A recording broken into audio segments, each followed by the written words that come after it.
years ago. So I went through this presentation last night, updated a little bit. I apologize already in advance. It's not perfect. I didn't really get to make it pretty, but hopefully all the information is there for you to be valuable. So basically, I'm going to talk about how you can address climate change in your building design and construction. So basically, in your work as an architect, how can you have climate change and especially climate mitigation in mind, and how can you address these things and already include them in your design? Before I start, I would like to acknowledge the traditional custodians of country throughout Australia, and especially the Whadjuk Noongar Nation we meet on today, and their connections to land, sea, and community. And I pay our respect to elders past, present, and emerging. And this is specifically important for architects because we build with the land, we build on the land, we work with the land. So just a little bit of background around who I am and what I am doing. So here are some pictures from my previous life. I am an architect as well by trade, and I've been working as an architect for about 10 years. I started off in Switzerland, so these are some pictures of the work I've been doing in Switzerland. Some schools, a lot of multi-residential buildings, some heritage and retail as well. So very smaller bespoke projects, but very, very Swiss, very nice, very clean design. I then moved to Australia about 10 years ago, and I started to work at With Architecture Studio. They were previously called Donaldson and Vaughan. You may know Jeff Vaughan. He used to be the previous government architect of WA as well. So I worked in his office for about 6-7 years and did a lot of work in, again, schools, master planning as well. I worked on the Greater Curtin Master Plan, on the Murdoch Master Plan, and a couple of other projects as well.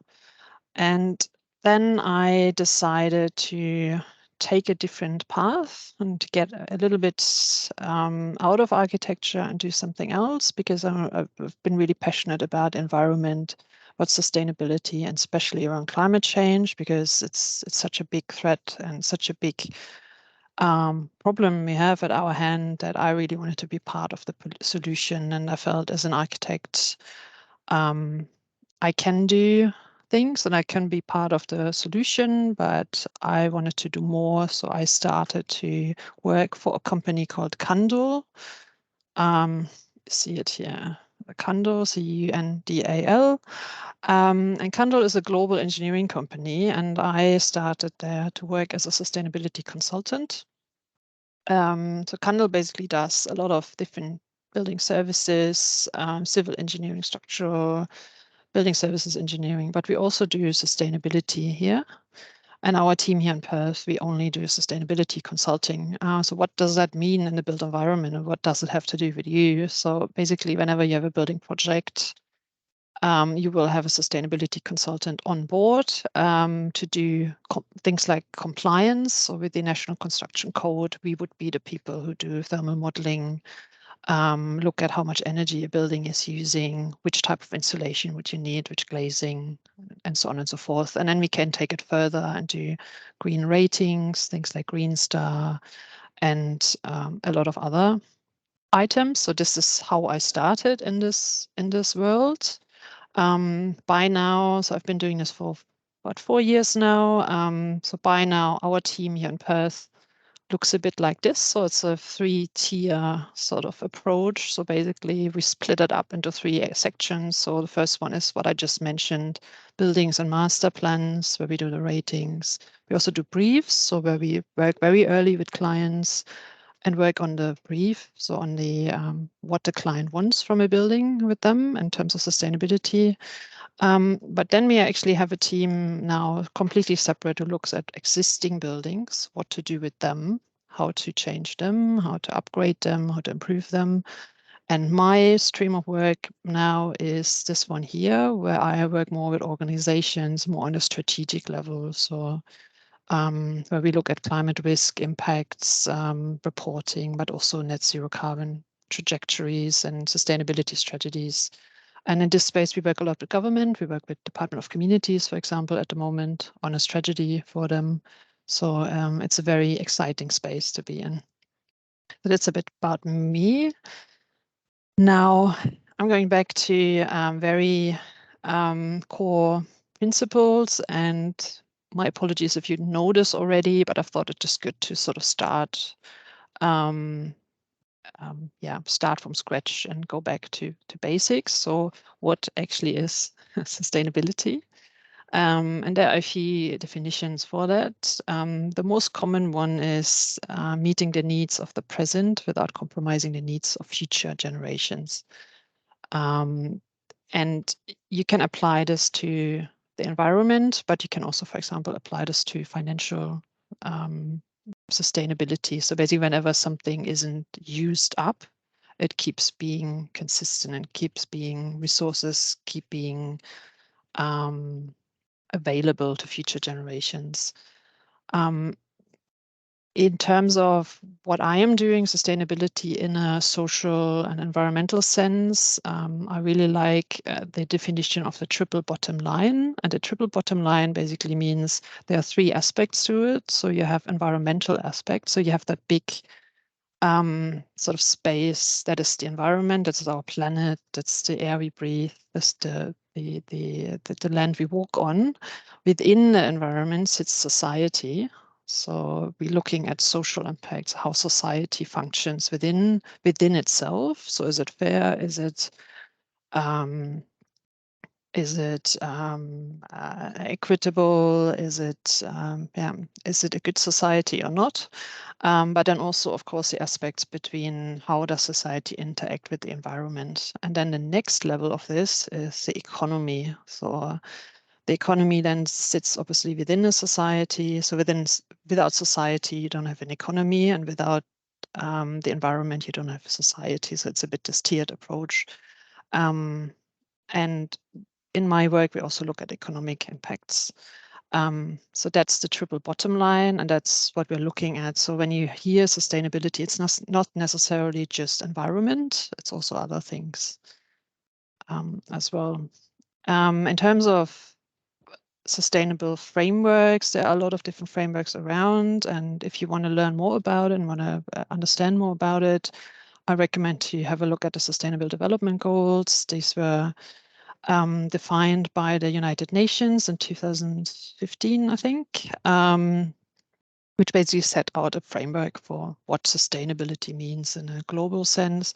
I don't go into this detail, it's just to give you a little snapshot. There are hundreds of other frameworks and standards and principles around that look into all the different aspects of sustainability. So it can get very complex very quickly, but the Sustainable Development Goals is a really good starting point.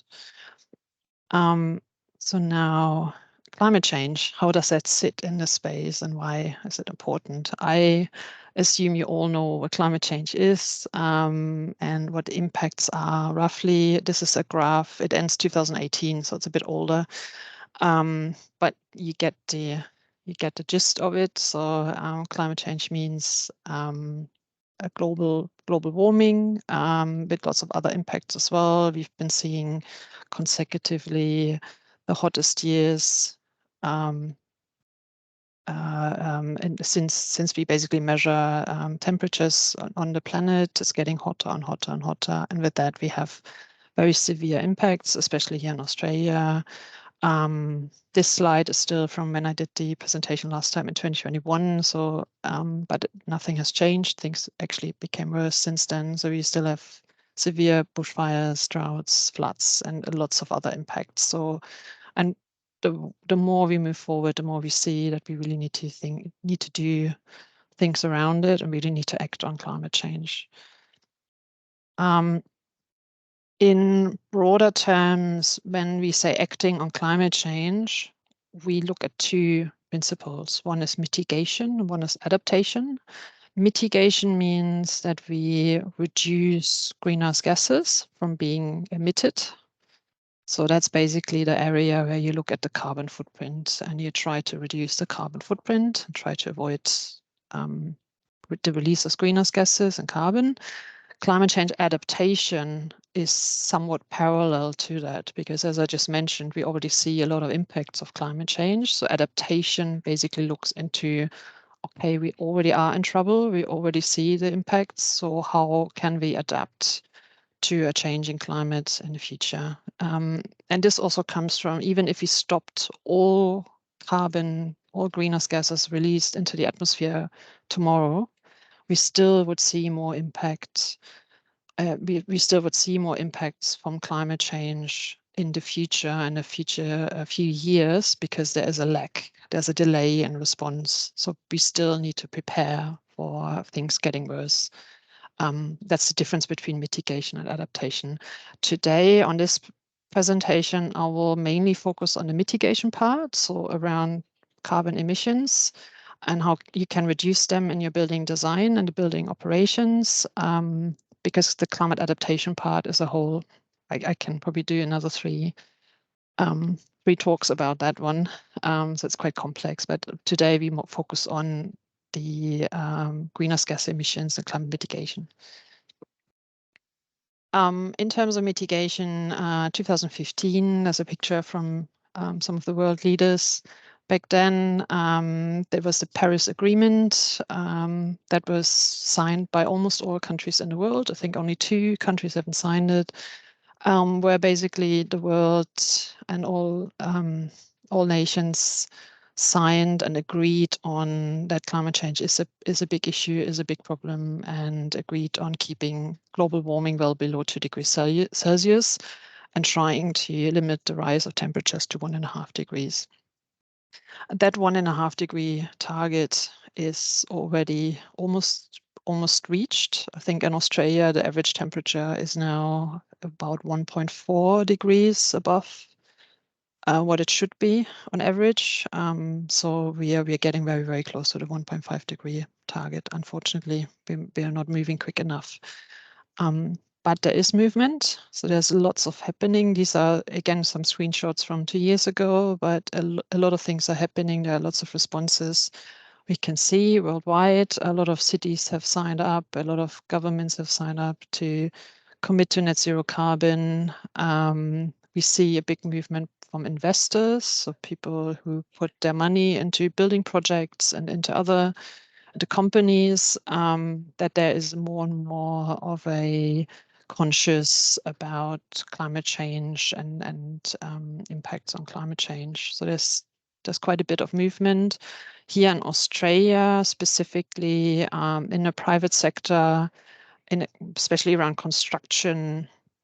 There's a lot of movement as well. So you probably heard about Architects Declare. There are some other organizations as well, like Engineers Declare, where architects group together and basically trying to collaboratively work out what the response can be to climate change and how they can design better. The Green Star, the first bullet point there is the Green Star Net Zero Pathway. So Green Star is a framework that is widely used in Australia for buildings. And that's been tightened very much last year to have some net zero pathways in there, so very strict requirements. And a lot of government and local councils mandate a Green Star rating for bigger developments. So that's a really big change.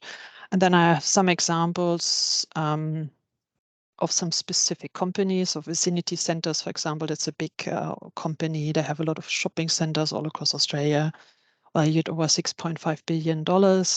They have set a target for a neighbors rating, which is also an energy efficiency rating across the whole portfolio, and the target net zero carbon by 2030. So it's a very ambitious target. Lend-Lease is another big company. They do construction development and property management. They also have they certify all their construction work, so the actual machinery and transport, everything that happens on site, as carbon neutral.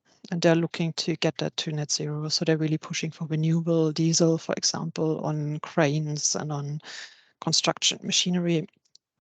And have quite some ambitious targets to go to net zero carbon as well.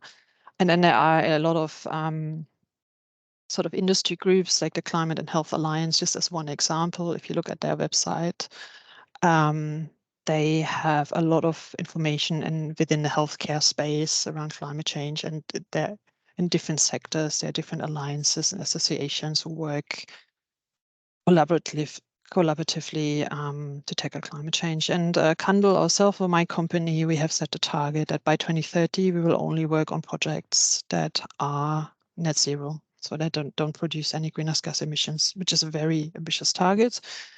Yeah, so there's lots of movement. You probably also heard that the federal government, in line with the Paris Agreement, they set the target to emit no carbon emissions by 2050. And they set an interim target of 43% reduction by 2030. That's compared to 2005. Here in WA, there's a lot of movement as well. They also mirrored the 2050 target, but there's an additional one that says an 80% reduction of scope 1 and 2. These are direct emissions, so emissions from gas in buildings, electricity, vehicles, that will be reduced by 80% by 2030 for all government departments. So it's a really, really ambitious target.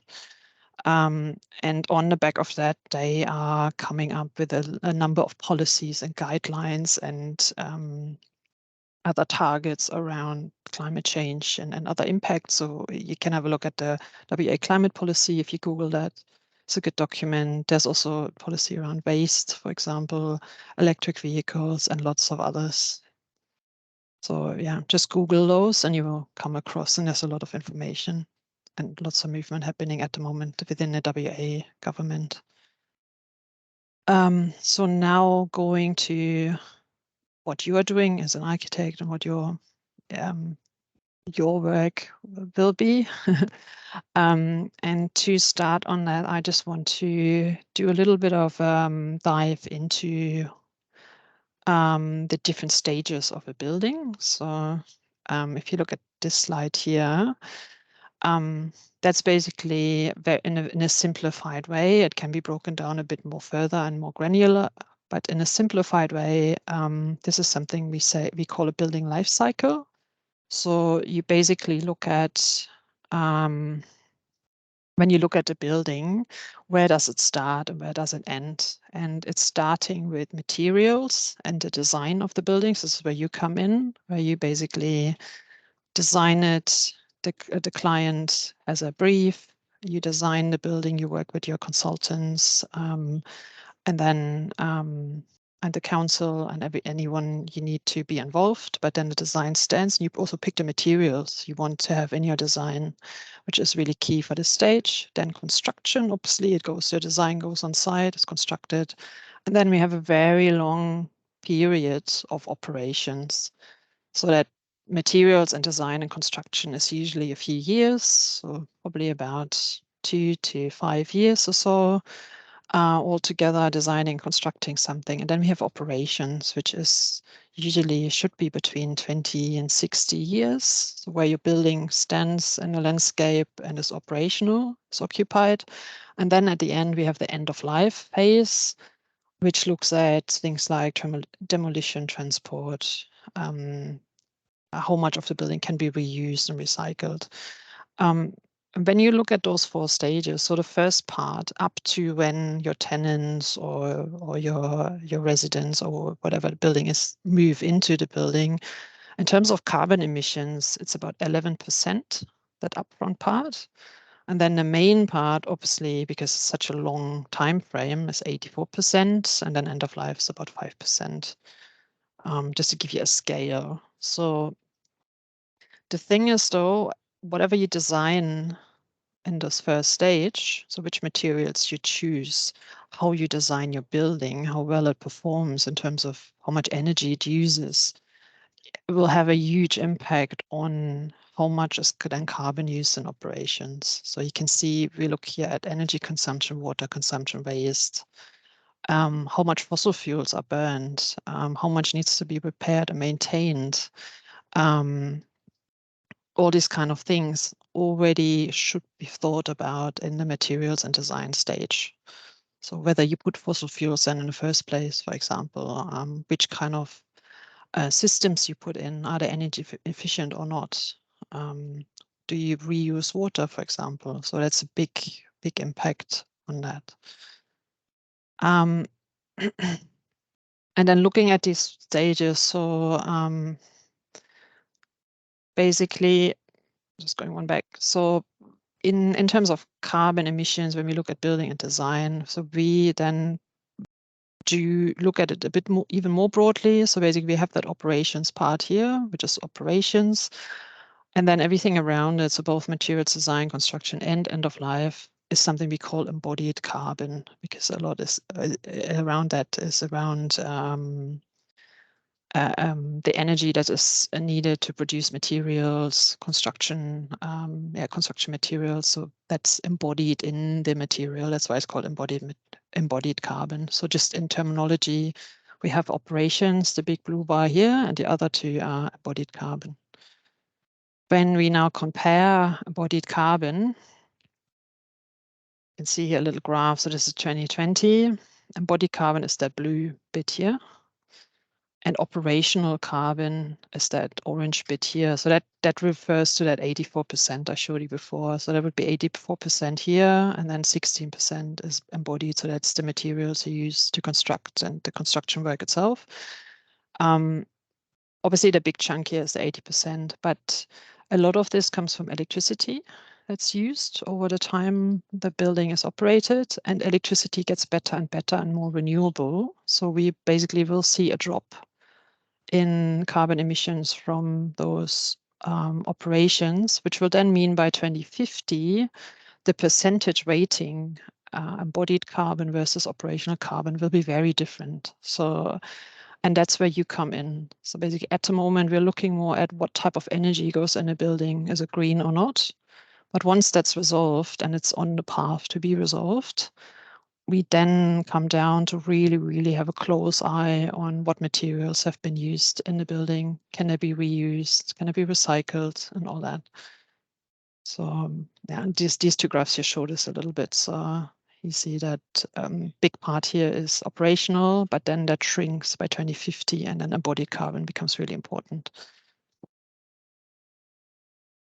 Also good to know that embodied carbon, basically from materials, construction, demolition, and transport, are responsible for 11% of the total global carbon footprint. So already now, and as a reference, 10% come from aviation globally. So it's roughly equal to all carbon emissions from aviation. So it's a really big thing. This is a little more snapshot on global carbon emissions for everything. And you can see here building operations and building materials construction is a big chunk, 39%. They come from the building sector. So we really, as architects and as people who work in the construction and building industry, we really have a big responsibility on driving its emissions down. Just a very short snapshot or very short dive in, and I try to keep that not too technical, but just in general, when we talk about carbon emissions, and you will hear me switching around greenhouse gases, carbon emissions. So when I talk about carbon, I really mean greenhouse gases. And greenhouse gases are basically gases that were identified to trigger human-made climate change. And it's a whole range of different gases. So you can see them here. And carbon dioxide is 1 kilogram of carbon. But then these numbers here are basically the equivalent of the impact on global warming, what these gases have compared to carbon dioxide. So when I have one kilogram of carbon dioxide, it emits one bad for climate change. If I have methane, it's 25 times worse than carbon dioxide. If I have nitrous oxide, it's 298 times worse than carbon. So when I talk about carbon, what I really mean is greenhouse gases, or this one here, CO2e. If you see this means carbon equivalents Usually people just say carbon, but they mean carbon equivalents, and they mean all these gases here. And these gases come from all kinds of different sources in the building environment. So a lot of them comes from gas, the gas we use in the buildings. So methane is very used a lot. Switch gear, this is the electrical gear in the buildings. And then a lot of them come from refrigerants. So when you have your air conditioning units, and a lot of these gases, you can see they're actually pretty bad for the environment. So reducing refrigerants is a good thing to do. Just to let you know what carbon actually means when I say carbon. So now getting into the key principles of what can you do for climate change, how can you address these things in your building design, what specific things you should look out for. For this, I have a little slide here that sets out 6 very simple principles how we understand you should decarbonize a building, the steps you should look at and you should address.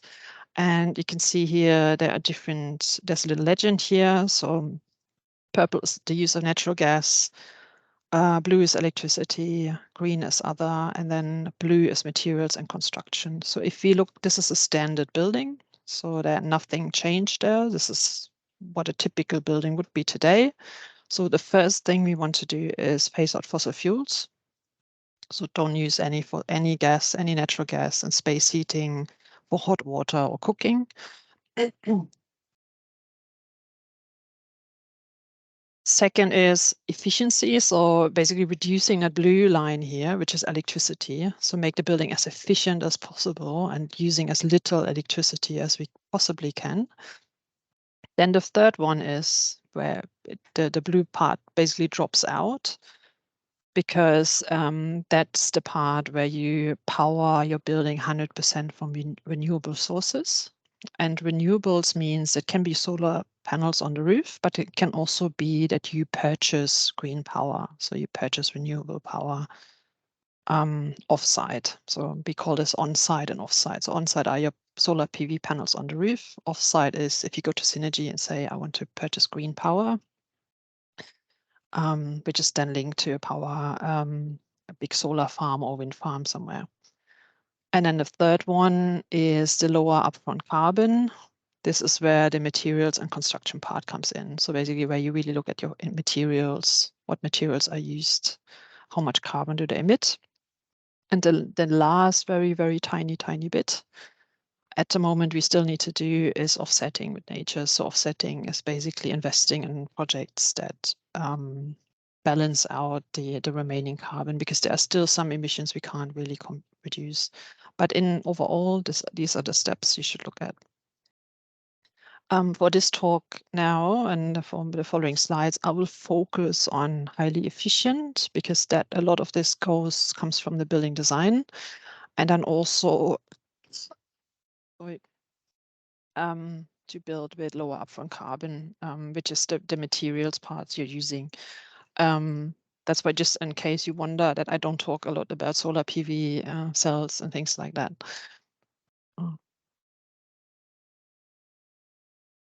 So we focus on these 2 areas for today. Another principle I would like to show you in that regard is, and something that I will come back to you repeatedly, is the so-called waste hierarchy. And I think waste hierarchy is a little misleading, because it really should be a principle for not just waste, but for everything else. And it's also something you should have in mind when designing a building. So the hierarchy basically is firstly avoiding waste in this case, then reusing things. So not recycling things, but actually reusing them, reusing materials, resources, then recycling things, and then reprocessing. Energy recovery basically means burning things for getting energy out, and then disposing to landfill. But the key bit here I really want to home in on is the avoid and reuse part. And that also applies for your building design. So first, avoid using resources. So any resources that are not used yet or you are not using, that's good, that's positive. So we really want to try to optimize resource use. And then the second one is trying to reuse. things that are already there, that you already have at your hand, so without materials or things that have to go through a new manufacturing process. So basically going through that. And on that avoid part, I thought I'd very briefly just show you this as well. I thought it was quite interesting. How it really starts really early on in the building design. So this is an example of the average house sizes in square meters by country. You can see Australia has an average house size of 214 square meters. So that's a normal family house. In Austria, that's 97 square meters. In China, it's 60. In Hong Kong, it's even 45. So we build massive houses. So this is where the thought process really should start with your design. So do I need all the space? Can I reduce it? How do I use rooms? How do I use spaces and areas to optimize that space use and that resource use? Because every square meter you build more is more materials you use, more heating you need to do, more cooling you need to do, and so on and so forth. So that's really where the starting point. Once you basically then identified your building design and you know how many rooms you need, how many square meters you need, we then look at something we call passive design. For passive design, I hope you have heard about it before. And I'm sure you probably read about these things here already. So orientation is very key. So north-facing windows with good shading as well, so that the sun comes in winter, but you keep it out in summer. Smaller windows to east and west. Cross ventilation is really key. At the winter, the night purge, so the night you can basically have cold air going through your building in winter. At the night. You have enough shading. Again, the space use part. How do you use spaces? How are they situated in your floor plan? And then we look at the building envelope. And this is something I want to dive in a little bit more deeper into building envelope and glazing. Have you heard of the passive house principles? Is that something anyone of you is familiar with? Yes, we've got a few nods here. Okay, good, awesome. So I would like to dive in a little bit more into passive house principles, and that's not because I want you all to build passive houses. For me, when I've seen the passive house principles, that really reminded me of the work I've been doing as an architect when I was in Switzerland and in Europe, because these were actually principles we apply to every building we have. And in my mind, these should be basic principles. Everyone should have a mind. Everyone should do. You don't need to push it all the way down to passive house standard in terms of insulation thickness and having your building super airtight, but the principles should be, I think, in every designer's mind and should be applied on every building. That's why I would like to go through them in a bit more detail. So the overall principles of thermal insulation, then what type of windows you use, which kind of goes together with thermal insulation, that the windows are well insulated, double glazing, some triple glazing. Then thermal bridging, looking at that, air tightness and controlled ventilation. So now if we look into this in more detail, insulation, imagine you go skiing in winter and you're on a ski slope and you wear your ski suit. It's really cold outside. You don't want to leave the zipper open or you don't want to roll your sleeves up. You want to have everything really nicely, tightly packed. You want to have your zipper closed, your gloves on. This is how you need to imagine a building as well. So you want it wrapped tightly. You don't want to have any areas open where heat can come in summer or cold in winter. So always have the ski suit in mind for a building. Apologies for this not very professional sketch. For a building, if you look at the section of a building, basically what you want to do, you want to make sure that the insulation layer is really wrapped all around your building. So there are no breaks, there are no open zippers anywhere, no gaps to have either hot air coming in or cold air coming in, depending on the season. I made this dashed here on the bottom. So basically that would be the soil here, which typically isn't insulated here in Australia. So you would have a natural insulation from below, but basically everything else around should be one continuous layer of insulation. And here's a little example for that. So for example, you have a double brick wall here. So you really want to see the insulation going down, going in the window and going down here. So you don't want to have your window sitting here somewhere or here somewhere. You really want to make sure it's continuous. If you look at, again, very simple. I'm sorry, that's where the part comes in where I didn't have time to make it pretty. But just as a very, very basic principle, and you wouldn't think of how many architects we have calling us and asking us to change things or to remove insulation from our reports because they haven't thought of that. That's why I really want to make sure or explain these principles to you. So very often we have a building where this is a section, you have inside spaces. Let's say this is some glazing and you have some cantilever roof here or something or slab coming out here. And let's say that's all outside. Usually a lot of the designs want to see a really flush sort of ceiling going all the way through from outside to inside because it looks very nice and neat and it's very tidy. The problem is then we come in as sustainability consultants and we tell architects you got to put in insulation. You have to have that continuous layer and that layer should look like this. So basically what that means for the architect, you have to think, how does your slab look like? Like here, for example, does it have a little upstand where you can put your insulation in to still have that flush? Do you allow here for some insulation? How does it all connect? So that's a really key thing. We see a lot that is missed and is not looked at, and but that's really key. Another example is this one here. So let's say you have a balcony here, it's inside, this is outside. Similar thing. So if you want it flushed, you need to think about how your slab looks like. Do you have enough space for insulation? And can you have that layer going continuously all around? So that's just something to keep in mind. The next one is thermal bridging. It's something we don't address here an awful lot. Here in Australia, it's much more addressed and looked at in Europe, but the National Construction Code is starting to look at it now, and they start to integrate it more and more into their requirements. So you will be likely forced to address these things more and to be more aware of these. So thermal bridging basically means you have a typical situation here. You have a slab shooting out from inside to outside. And it's a classic thermal bridge. So if it's nice and cool in here, you have the cold air going through the slab out or through the roof. If it's not, if you have let's say a pillar here and it's not insulated properly, you have basically a thermal bridge going through. Or if you have these face slabs here going through, it's a thermal bridge. That's only one example.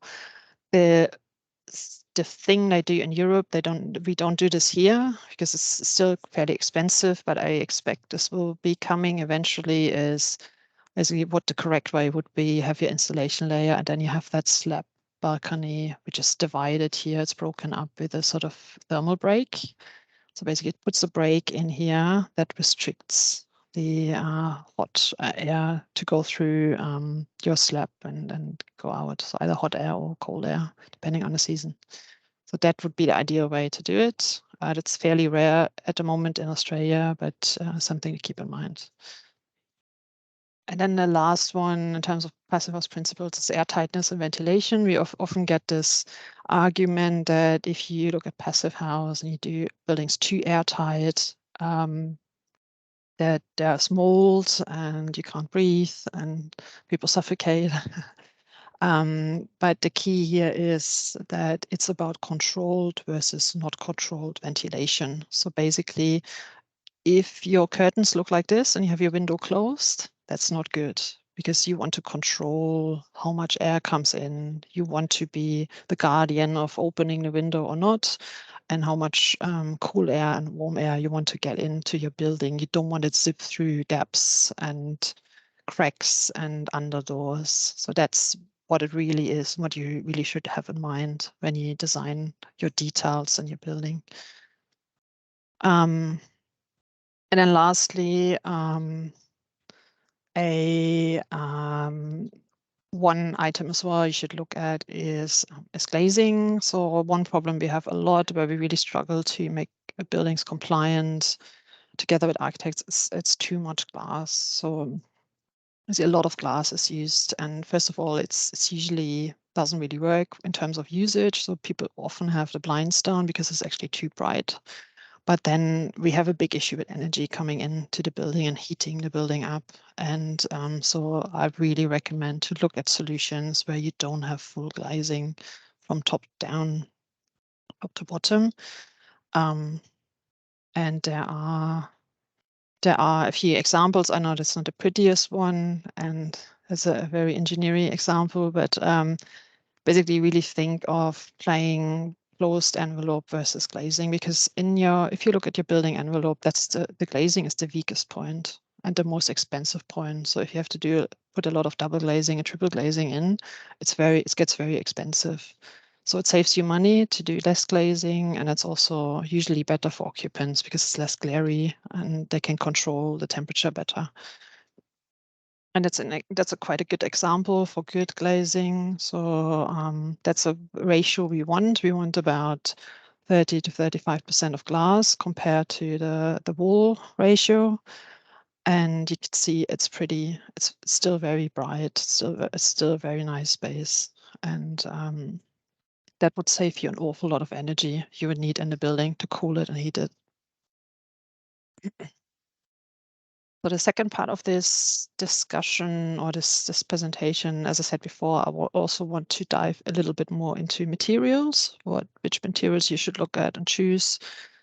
So in generally, 40% of the world's materials used are going in construction. That means 75% of the world's timber that's been cut down, that's been processed, is for construction works. 50% of steel is used in construction. And concrete is the most abundant man-made material on the planet and makes up about 50% by mass of all materials used globally. So anything that's been manufactured, materials used globally, 50% by mass is concrete. So it's a lot. It's a lot of materials.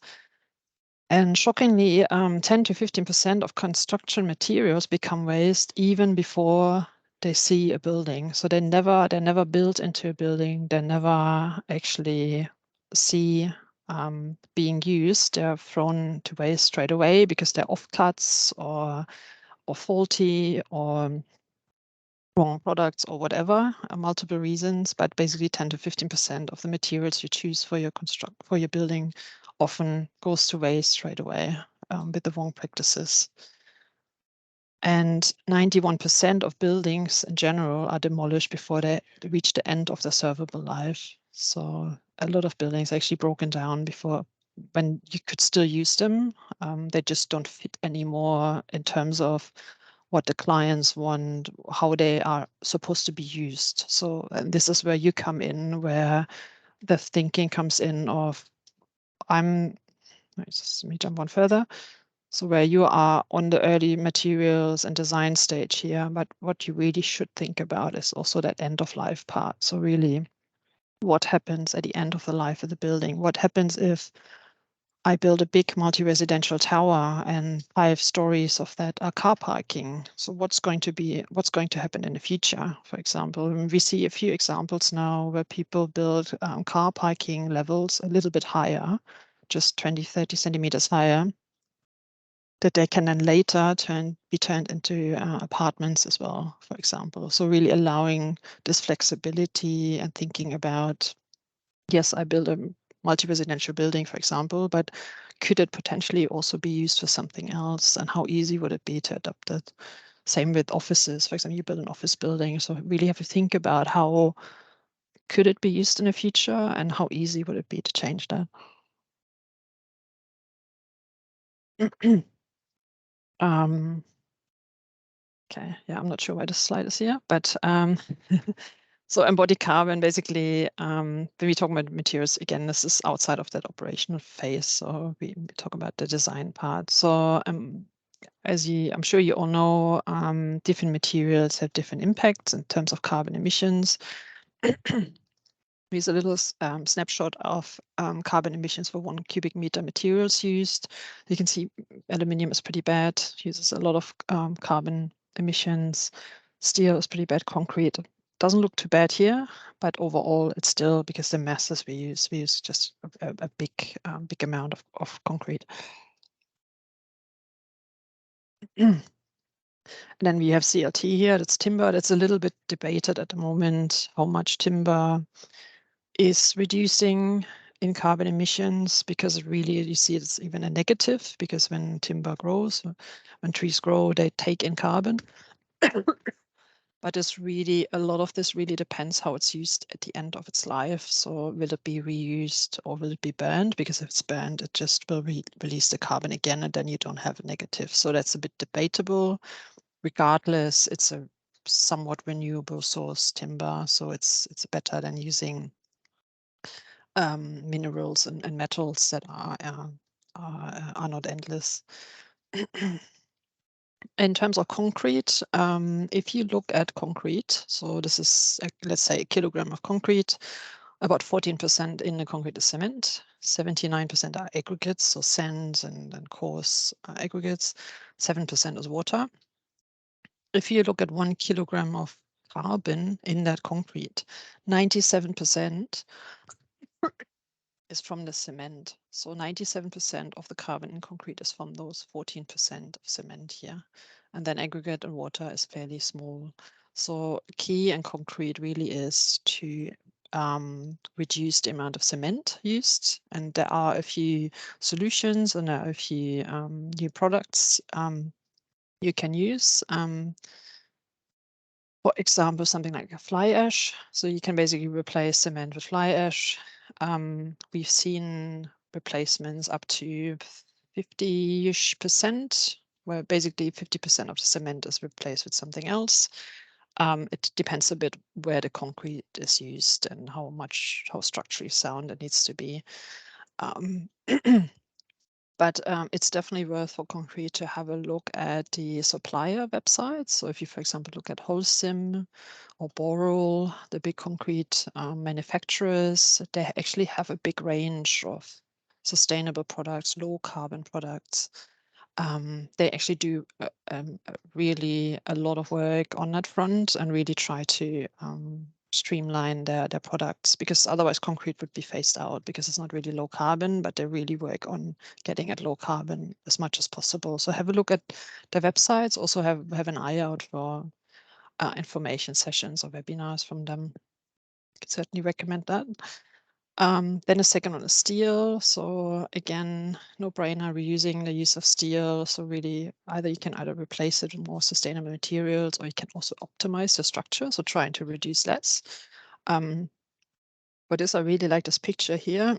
So you see a steel structure here in the facade, and you probably notice that this crossbar here is wider than this one. And that's basically where the structure engineer, has calculated the forces on each of these braces, and basically calculated that for this one here, he needs a wider thickness, for this one, he needs less. So it's really optimized steel structure by how many forces, or how much force is on each of these parts here of the structure. And through that, they could basically save quite a lot of steel in the design of this building. Another way of using steel or saving steel is on using recycled materials. It's quite common now. And another big one as well is to locally source steel. So we have an example here of standard imported is about 0.074 kilograms of CO2e. If you locally source it, you reduce it by 50%, because steel is heavy and transport is a lot of carbon. And then lastly, finishes as well. If you look at fit out and finishes, so first of all, again, think about, do I actually need all those finishes? Can I avoid them in the first place? do I need to clad everything or wrap everything in additional materials, or can I keep things maybe raw or open? And then again, look at materials that have recycled contents, that have certifications like timber products. For example, you want these FSC certifications. And then there's also a place, I get into this a little bit more detail, it's called Environmental Product Declarations, where there's basically a website and you can see which materials have which carbon emissions and other environmental impacts. So it's really good. Yeah. And then just a few sources where you can look into a bit more if you're interested in sustainable materials and low carbon materials. There is the Materials and Embodied Carbon Leaders Alliance, MECLA. I can see here the big concrete manufacturers are in here as well, Holcim, Boral. But there are also a lot of industry stakeholders in there. So Lendlease, for example, the big developer I mentioned earlier, they're in there as well. The Australian Institute of Architects. So have a look on their website and you can join them. You can, I think, join them, subscribe for a newsletter. They do webinars as well. And they are really working on trying to collectively look at building materials and reducing especially carbon in building materials. So definitely recommend that. Another one in terms of building materials I recommend to look at is the Living Building Challenge. That's a rating tool or green building framework. They have one that they call it Imperative. Number 13, that's the red list. You should find it on their website as well.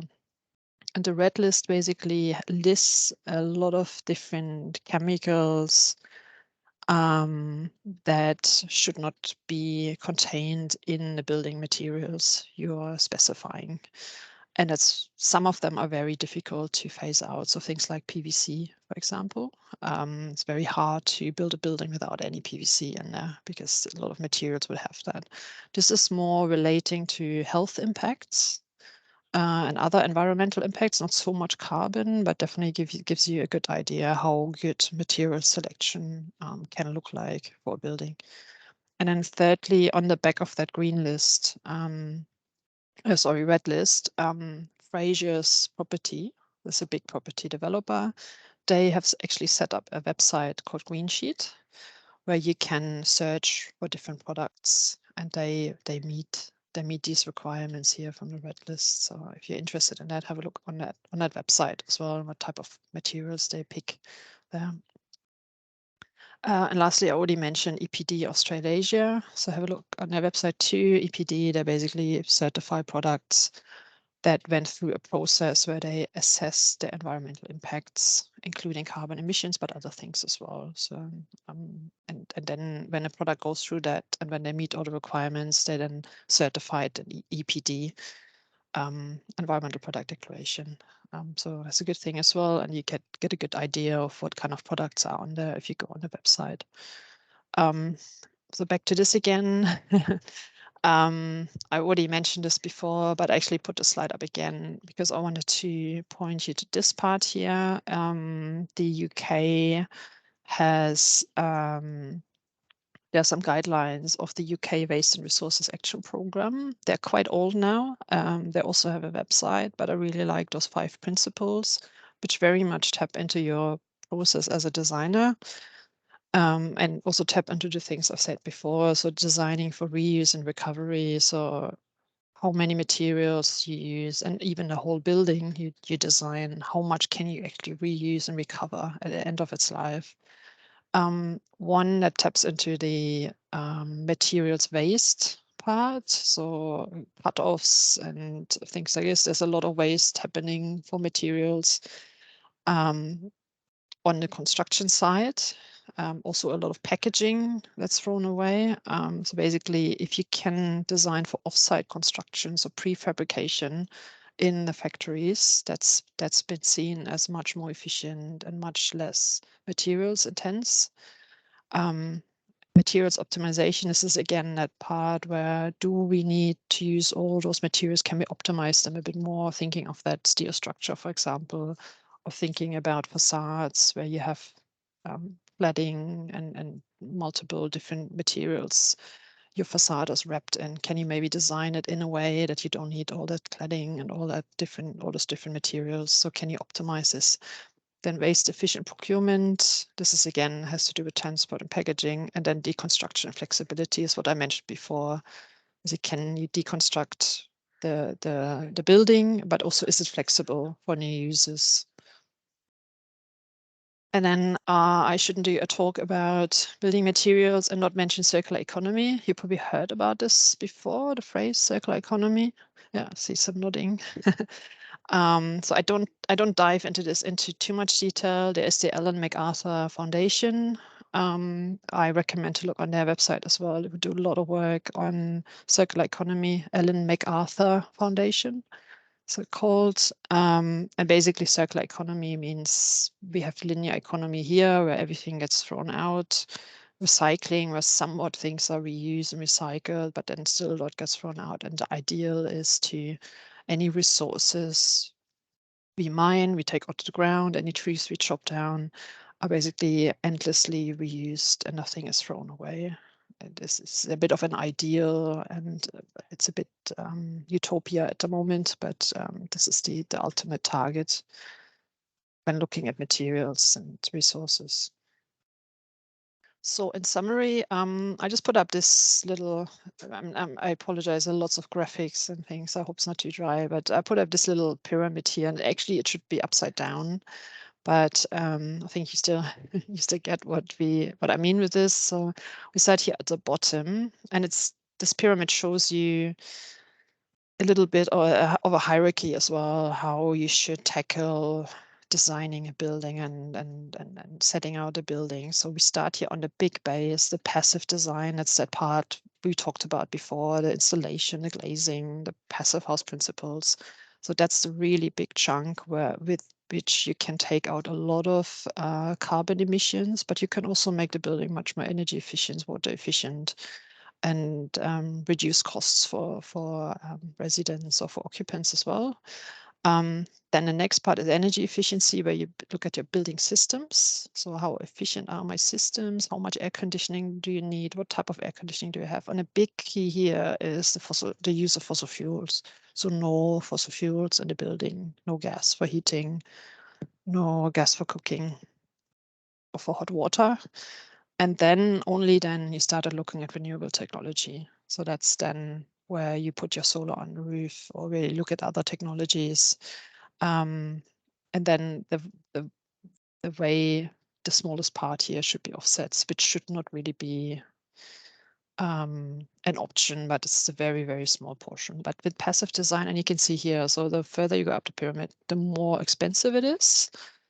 And the less impact you have on carbon emissions. So the higher you're down here, the more you can decrease emissions. So basically, that's why I talk to you so much about the passive design part, because it's really key. And because it's cheaper, if you think of this in the design phase, it's much cheaper and has a big impact on the whole life of the building.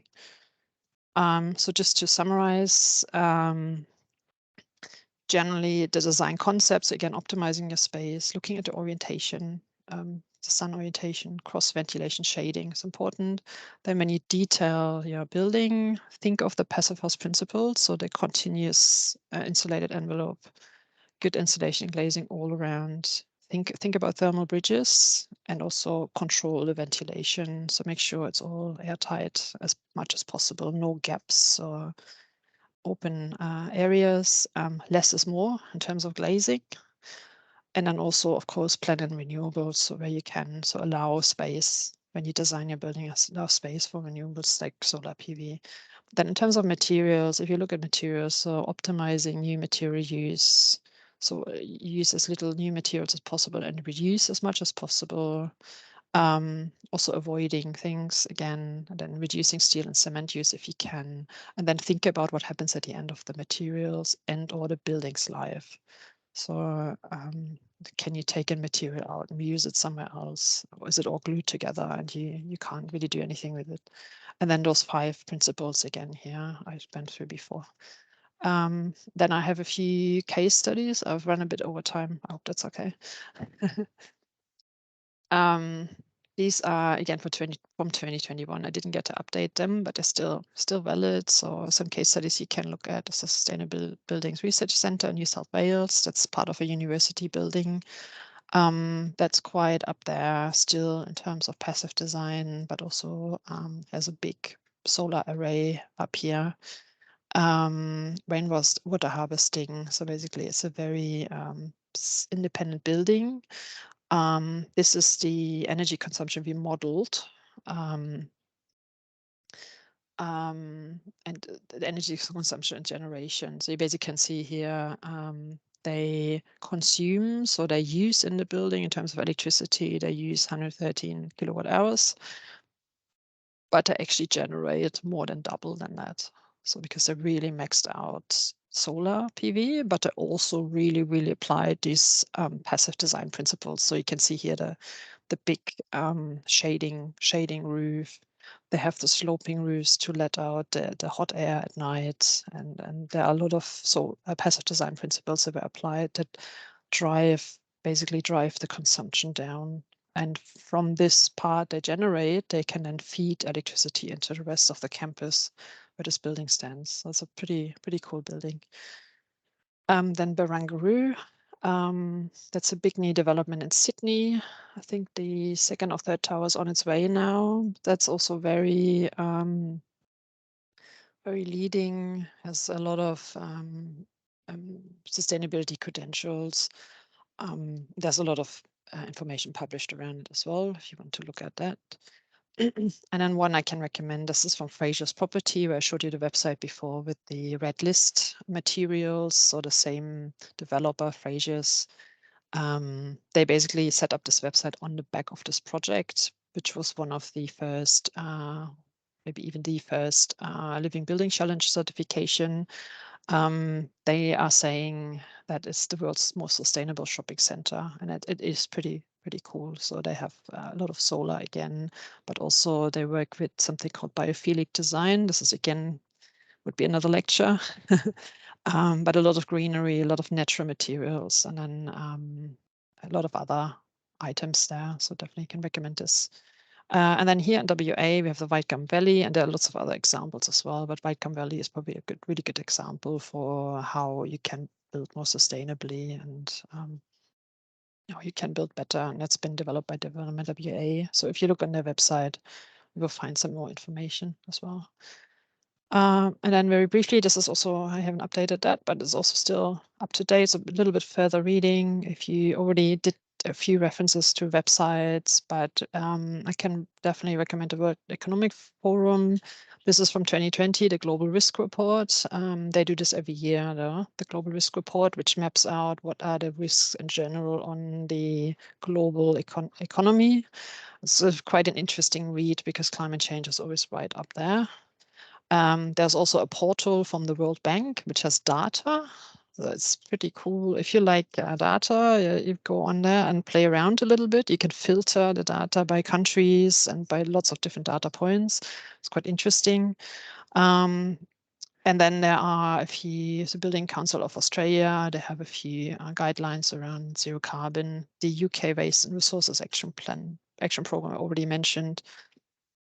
Here's the Ellen MacArthur Foundation I mentioned before. And then, look at the website of the project. So, and that's it. I hope that was useful. Do you have any questions?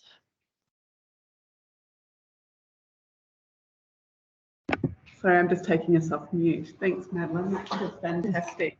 And just still, so great to go through to capture all of those fundamentals in one lecture and understand how they all work together. Thank you. Yes, it's really hard to boil it down. It's one hour now, but I could easily talk another 3 hours about all the details. Yeah. Does anybody have any questions for Madlen? I know I do. Any questions? I was going to ask you, Madlen, about offsets, and because I know it's been very topical in the news lately. I guess the credibility of offset schemes has come into question. and you talk about limiting offsets, but I wonder whether you've come across anyone who talks about a measure on offsets and what the ideal, I guess, is there some kind of like ratio or percentage that you would recommend that you should be able to get a net zero building to? So there is something, it's actually something I haven't mentioned, but there is the Science-Based Targets Initiative. Yep. And science-based targets basically mean that's an initiative that's been founded by a number of global organizations worldwide on the back of the Paris Agreement. And what they do is they basically approve. So as an organization, you can map out your targets towards, oh no, can you still hear me? Yes. Oh yeah, okay, it just froze. As an organization, you can basically map out your targets towards net zero carbon until 2050, and it has to have a certain trajectory. So you have to have a certain reduction on an annual basis to be sure that the world is staying below 2 degrees of global warming. And the Science-Based Targets Initiative, they provide guidance around how that trajectory should look like. And they also approve targets. So you can submit your targets there as an organization and get them approved. And they have set up a framework what net zero carbon means in that environment of the Paris Agreement. So basically what net zero carbon should look like and what your path there should look like to stay at least under 2 degrees of global warming. And they say that by 2050, you are allowed 5 to 10% of your total footprint to be offset. But it's only 5 to 10%. So it's a fairly small number. And this simply comes from things, and those 5% should be reserved to things that are really, really hard to decarbonize. And these are in buildings that typically is backup power. So we talk a lot to healthcare providers and people who run and operate hospitals. In hospitals, obviously, if there is a power outage, they need to have a lot of generators and backup power to make sure the operations, the hospital is still running. And these generators are often run by diesel, with diesel power. And to phase that out is really, really hard. It's really, really difficult at the moment where we are with technology. So that would be part of those little bits you can still offset. Another one is still very difficult is refrigerants. There's not so much movement there, and there should be much more. Hopefully there will be. And the third one is heavy transport. So that's aviation, and that's container ships or big cargo ships, where globally we really struggle to phase out, to decarbonize these, and where basically science-based targets allows a little percentage to be offset as part of your footprint. But on a building level, that percentage should pretty much just be that backup power, that those diesel generators, and nothing else. Yep. And yeah, we should get there. It's just a minefield to navigate your way through. Excellent. Thank you. Any other questions? No? They're all just still taking it in, Madlen. A lot of numbers. Yeah, I apologize for all the numbers and the technical things. And just I think how broad, when we start to unpick this, how it just impacts everything and every design decision. And I think that's exactly. It's a lot to take in. It's not a quick fix thing. So yeah. Exactly. I mean, one thing I can really recommend if you are interested in the topic, and you should be, as construction and buildings are 40% of global carbon emissions, there are a lot of webinars around free trainings, free webinars, massive open online courses. There is a lot of information around what you can do and what best practice is, good best practice examples as well from really good buildings, and what people do on different fronts. So I can certainly recommend to keep the eye open. It's probably even too much. It can be quite overwhelming, but certainly keep an eye out. Absolutely, yeah. And I'll be. We had Stephen Choi talk to us last year, and oh, fantastic! Yeah, brickworks, and we've got that. Yeah, recorded. perfect. Yeah, yeah. So you know that. Yeah. pretty amazing the in-depth questioning of all materials that went into the building, even the nail varnish that was being used in the nail salon. Yeah, exactly. Yeah, and I mean, I was quite interested in the topic already when I studied architecture and when I was working as an architect, and I always felt quite overwhelmed and didn't quite know where to start with. So so basically just pick out the main ones you can focus on and you find chewable. So start small and don't try to look at everything at the same time, but start fairly small and focus on an area, and then you can expand from that. And this is also why I dwell so much on the passive design one. If you get that right, and if you really, these are principles you should have in the back of your head, and you shouldn't really have to think about a lot. So the orientation and the installation and planning with that. Once you get that right, you already have a really, really big chunk taken out of your carbon footprint of your building. Yeah. Absolutely, and that's where those metrics are so incredibly important. So we can look at where you need to start target. What's the low-hanging fruit, and then build from there as you start to refine to those sort of more tricky questions. Yeah. Exactly. Yeah, exactly. Excellent. Well, thank you, Madlen. I think that's everything. Well, thank you so much for your time. Does anyone want to say thank you, Madlen? Thank you. More than welcome. And again soon. Yes, definitely. Thank you for listening, and yeah, more than happy to answer any questions if you have any, and just reach out to Gemma, and yeah, more than happy to keep the conversation going as well.